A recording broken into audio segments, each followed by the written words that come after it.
Hello students, hope आप लोग बिल्कुल ठीक होंगे।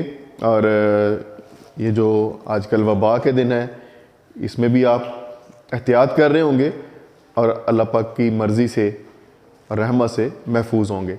चलते हैं वीडियो की तरफ। आज हम जो है हमारा जो नेक्स्ट टॉपिक है आरएस फ्लिप फ्लॉप के बाद है क्लॉग्ड आरएस फ्लिप फ्लॉप।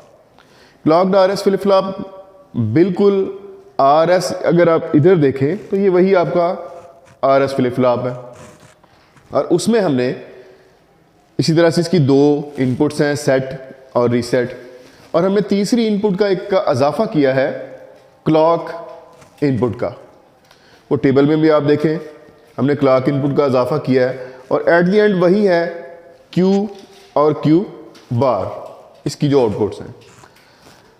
ये वाली जो क्लॉक इनपुट है, ये बेसिकली इसकी जो है वो हम इसको कंट्रोल का नाम भी इसका दे सकते हैं, ठीक है, और एनेबल का भी।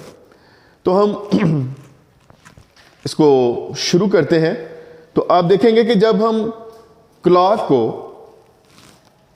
लो इनपुट देंगे या बाइनरी जीरो देंगे तो उस वक्त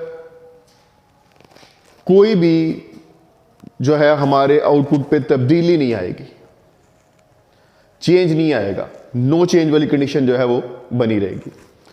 जब हम क्लॉक इनपुट को हाई करेंगे या जिसको हम कहते हैं बाइनरी 1 देंगे तो उस वक्त जो है हमारा आउटपुट जो है उसके ऊपर तब्दीली आएगी। तो हम इसको अप्लाई करके देखते हैं। तो हम सबसे पहले ये वाली जो कंडीशन है जिसमें हमारी क्लॉक जो है इस वक्त जो है, बल्कि हम यूं करते हैं, यहां से शुरू करते हैं ताकि आपको जो है वो नो चेंज वाली कंडीशन की समझ आ जाएगी ठीक तरह से। ये वाली कंडीशन जो है हमारी, जिसमें हमारे पास S1 है और R0 है जबकि क्लॉक 1 है। तो बेटा आप देख रहे हैं कि क्लॉक की वजह से यहां पे 1 और यहां पे 1, इसके पास एक 0 है तो इसका डेफिनेटली 1 आएगा, और 1 and 1 नैंड गेट की वजह से 0। फिर आगे चलते हैं तो देखते हैं कि यहां से हमें स्टार्ट लेना इजी है, क्योंकि यहां पे क्या है हमारे पास 0 और 0 की सूरत में हमें श्योरिटी है कि यहां पे क्या आने वाला है 1, और यही 1 जो है यहां पर भी आ गया, और 1 और 1 जो है 0। अब हम नेक्स्ट जो है अपनी क्लॉक को इधर हम लिख लेते हैं साथ में। Q हमारे पास आ गया है 1 और Q बार जो है वो आ गया है हमारे पास 0। अब हम इसको जो है वो क्लॉक जो है इसको 0 कर देते हैं और सेट को हमने कर दिया 0 और रीसेट को 1। अभी आप अगर गौर करें तो देखें बच्चों, इसको यहां पे मिला 0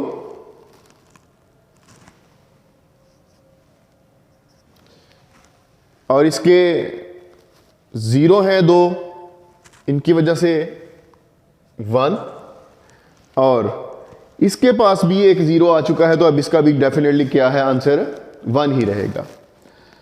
अब हमारे पास दोनों 1 1 आ गए, जिस तरह से हमने इसको पहले आरएस में भी डिस्कस किया था कि हमारे पास अब क्या है, हम यहां पे श्योर नहीं है दूसरी इनपुट के ना होने की वजह से कि आगे आंसर क्या आने वाला है, क्योंकि 1 के साथ अगर 1 आता है तो 0, और अगर 1 के साथ यहां पर 0 आ गया तो वहां पे 1 हो जाएगा। तो हमारे पास एक ऑप्शन बचती है फीडबैक की। हम फीडबैक पे जाते हैं तो हमने देखा कि हमने जो इससे पहले प्रोसेस किया हुआ था उसमें हमारे पास Q बार जो है वो 0 था, और उसकी वजह से हमारे पास ये वाला जो नैंड गेट है उसके पास एक 0 आ गया, 0 की वजह से 1, और यही 1 जो है फीडबैक के तौर पे यहाँ, और 1 and 1 0।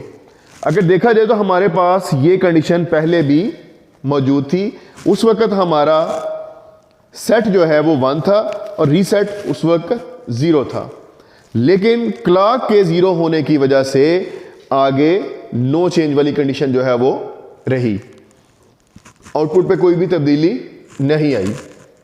अब अगर इसी सूरत में मैं सेट और रीसेट को ना चेंज करूं, जबकि क्लॉक को 1 करूं,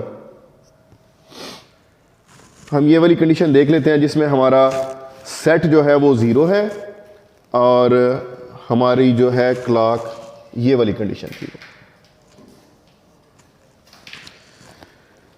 अब हमारी जो है कंडीशन जिसमें हमारे पास सेट 0 है, रीसेट 1 है और क्लॉक भी 1 है, तो इसमें हमारे पास नो चेंज वाली कंडीशन आई थी। बल्कि हम लिख देते हैं हमारे पास जो है 1 0 है। अब हम इसको देखते हैं। अब हमने क्या किया है, इसी सूरत में ये वाली जो हमारी कंडीशन थी, पहले क्लॉक 0 था, अब हमने उसमें क्या कर दिया है, क्लॉक को 1 कर दिया है। तो अब देखते हैं 1 and 1 हमारे पास आ गया यहाँ पे, और यही 1 यहाँ पर भी चला गया। 1 and 1 हमारे पास आ गया 0, और सॉरी 0 and 1 हमारे पास डेफिनेटली एक 0 आ गया, तो अब हमारे पास 1 ही आएगा। अब हमारे पास यहाँ पर 0 है, तो हमें श्योरिटी हो गई कि आगे क्यू बार जो है वहाँ पे 1 ही आएगा। इसके पास चाहे 1 हो चाहे 0 हो, आगे डेफिनेटली 1 ही आने वाला है।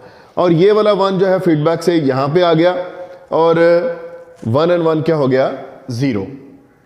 अब हमने देखा कि हमने सेट को रीसेट को चेंज नहीं किया था, लेकिन क्लॉक को सिर्फ हमने चेंज किया, तो आउटपुट पे क्या हो गया, चेंज आ गया।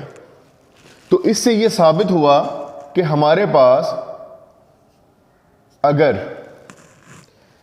क्लॉक, जिसको हमने पहले भी नाम दिया था कंट्रोल इनपुट है, ये हाई होगी तो आगे आउटपुट पे हम कुछ भी तब्दीली देखने को मिल सकती है हमें।